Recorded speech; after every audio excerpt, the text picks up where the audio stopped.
again, I was saying I listened to a lot of podcasts Memorial Day weekend on the drive up and down. And one of the episodes was about the Lions roster, just about that depth chart, going over a lot of the players that they have. And when you listen to people talk about Detroit, you really do sit back and go, man, this team is talented. I mean, everywhere, basically. If Jameson Williams steps up as the wide receiver too, then now we're really talking about a team that's loaded everywhere, because the receiving room would be the concern for a lot of Lions fans. You thought they might make a move to bolster that room, and they really haven't, especially with who am I blanking on? Who left this offseason? Josh Reynolds, right? Is that it? Trying to remember here. Yeah, Josh Reynolds went to Denver. Yeah, Reynolds left, and they really didn't do too much, although you're a big Raymond guy, I believe, Ziggy. So I think Khalif Raymond's decent, yeah. So it was a great offseason mostly for Detroit, though. Good draft picks. Its expectations are really high. And I was thinking about our friends who are Lions fans. Jack has his friend Alex. We have our friend Tom Monroe. And a lot of Lions fans, after the NFC Championship game last year, it was sort of this feeling of like, damn, 17-point lead. We should have won that game. But God, what a great season. And it was a great season. But we'll be back next year. And next season could be our year to finally break down the door. And Dan Campbell did not echo that in the post-game press conference. He was saying, this might be our shot. And I think that press conference, those sentiments have kind of been pushed aside. And I understand why Lions fans are doing it. You want to be positive going into the season. But I started to think to myself, like, geez, when you think about the situation the Lions had, I mean, the Packers got off to a slow start. The Eagles crumbled. Dallas got knocked out, so they didn't have to go on the road in the second round. San Francisco, again, 17-point lead. Purdy was playing pretty poorly heading into that game. Like, everything went right for Detroit last season. And they were coming off the 8-1 or 8-2 finish, whatever it was, to the year before. They carried that momentum. A great year. I'm wondering now, when I sit back and look at the Lions, I think they'll be very good again this season. But was last year the shot? And have they already passed their best opportunity that they'll have with this team? I mean, a window's a window. For any one of these teams, you need things to fall into place. I guess unless you're Kansas City. Yeah, right.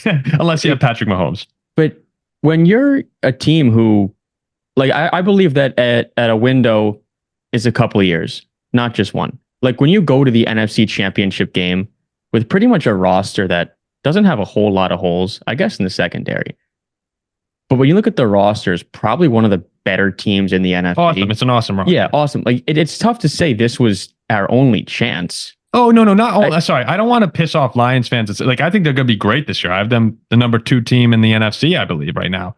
I'm saying, was it the best chance they'll have, given the scenario of the playoff run they had last year? It's always hard to do better than a conference championship game.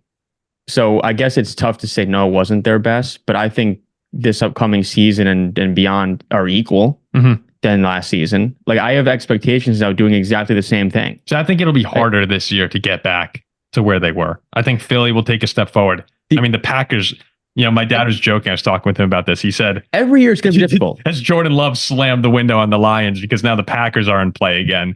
I mean, every year it's difficult. But it's a team who can do it. Like, there's teams who can't. This team can. Every year you need things to fall into place. It's going to be difficult. What stinks, though, is last year you won the division. Green Bay, slow start. This year, I mean, there's legitimately a 50% chance probably the Packers win the NFC North. And then the Lions got to go on the road. Even the Bears are getting better. The Bears are a better team. Ziggy, what do you think of that? I mean, the way I look at it is there are only 2 teams in an NFL season that do better than making the conference championship game. So the fact that the Lions got to a conference championship game, no matter how good they are, is just improbable, right? And you need to not just be as good a team and get as lucky. You need to be better at one of those 2 things. You need to either be a better team or get even luckier. And that's just tough to repeat. I mean, I think people forget. I think back to that 2007 Chargers season, right? They made the conference championship game. Could they have believed that was the last time they were making it past the divisional round during Phil Rivers' career? Yeah. And Phil Rivers was good there for a long time, right? This was not the team fell off a cliff.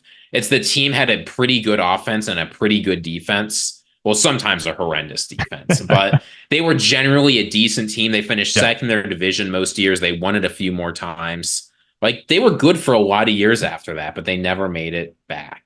Now, I get Chargers are going to Chargers, but I'm not going to count on the Lions to get a whole lot luckier. Lions could line. But it's, but it's so hard to make it to the Super Bowl in the NFL. It's so hard. Yeah. And if you have made the conference championship game, you've done the hardest part. You've survived the season without catastrophic injury for the most part. You've won a playoff game or two. You just have to have a little bit more go your way, and you're in the Super Bowl. And I think that's why someone like Dan Campbell, the players haven't been around nearly as long as he has, right? And I think it's really easy, especially when you're the player, to get caught up in things. And you should, right? Your job is to believe that you are the best and that you can go out there and do anything you put your mind to.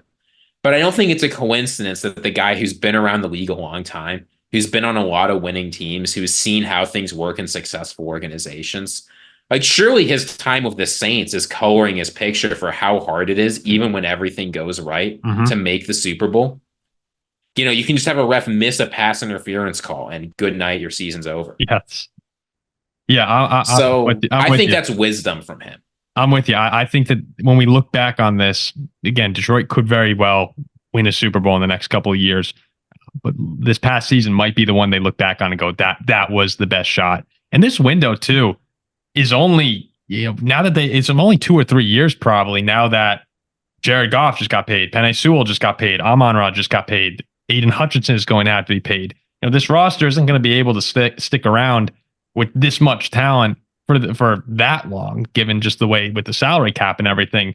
So the pressure's really on. I know it feels like this Lions team just arrived, but when you talk about just arriving and all the money that comes along with that, like, it's now. Now has to be the time for Detroit over the next 2 years, probably, before we start seeing the team, slowly lose pieces here or there. I think they got 2 or 3 years, but like, this season's huge. I mean, they arrived last year, but now since you didn't get the job done, the clock is ticking. I mean, look, can't you see a scenario where San Fran's the 1, Philly bounces back as the 2, Green Bay's a 3, Detroit's a 5? 100%. Like, I mean, 100%. Dallas could be the 5. Detroit could be the 6. Detroit could be the 6. Yeah. Like, that's not. But Detroit the Rams could be the 6. Like, Detroit could be the 2 also. Yeah. They could be the 1, honestly. Yeah. But that's what I'm saying. When you look back on it, 17-point lead NFC Championship game. That's what I'm guessing they look back on. When you're up 17 on the road, NFC chip, it's hard. It's hard to beat that. Yeah, it's hard to go into the future and say that wasn't our best chance. Yeah. I mean, unless you win. Like, me as a Steeler fan too, I kind of feel that. I mean, I thought we had so many years of Big Ben as one of the top seeds in the AFC, and we never got it done. Granted, we had the Patriots in our way, but it's tough. So you think you're going to get there. You think you're going to go back, and it's hard to do it. But I think the Lions have the perfect combination. They have a lot of players who aren't distraught or disappointed, but are angry. They are mad, and they want to win this year. So they're not looking back and thinking, oh, this was our last chance. We totally blew it. But you've got the coach, the person sort of in charge of controlling the locker room and getting all those emotions to work towards the success of the team, who has the wisdom to be like, look, that was our chance. We kind of messed it up. We really got to do better next time. And looking and thinking about all the ways, like, I think having that combination of the wise head coach and the emotional players, that's what you want in a football team. So I don't want it to sound like the Lions window has closed. It's this particular window is going to be open for a couple more years. Yeah. And if the GM and head coach keep doing things right, if Goff ages well, they could easily get a second window. But it hurts. And I wonder sometimes if Lions fans, last year is one of the most successful years in the franchise's history. It can be hard to realize how quickly success is fleeting. Yeah. Yeah. I mean, look at the Vikings making that. I know in retrospect, it always looks like it was luck, right? When teams just make it there one time. Look at the Vikings. You look at the Jaguars. It's happened. But in the moment, you can be sure Vikings fans and Jaguars fans weren't saying that was our best chance. Oh, we thought we got Kirk, and we thought we were going to the Super Bowl the next. Yeah, and then look what happened. Yeah. So it's the clock's ticking for Detroit, and you never know.